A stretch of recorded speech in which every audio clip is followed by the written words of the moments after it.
Пребирав, долго пребарував, како по старите семиња на незнајните води. Пребарував по тугите маски, за да се најде таа што најмногу ќе ми прилега. За зборот што под неја ќе го скрием, за примерениот здив, за раздвижениот од.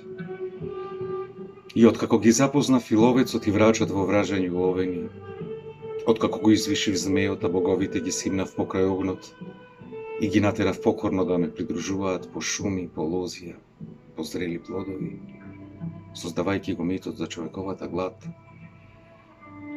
за морето што не замира, што не умира.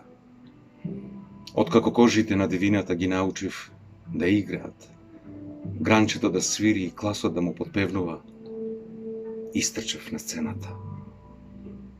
И наеднаш сватив како времето се згусна, се згрутчи и се сви во еден миг, во еден лик што безнадежно зјапа пред копјата на погледите, камен за джидарек во прегработ на водите. Тогаш се нафрлив и нив да ги скротам, во таа убава игра, во таа темна измама, да ги свијам, да ги скршам. И сите маски ги крена во виорот на векот, на ловецот и врачот, на воинот, на богот, маската недофатна на човекот. И како што можев извикот свој, изборот и смевот да ги скротам под кожата, под дрвото, под хартијата злоумна, тагата на робот ми остана в гради.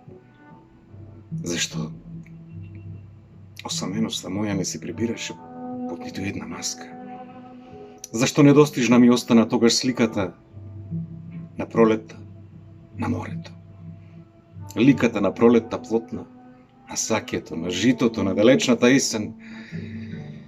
И зашто сватив, под маската на радоста неита, не се задава нежната маска на ведрата материја, туку постојаното лице на отвореното небо.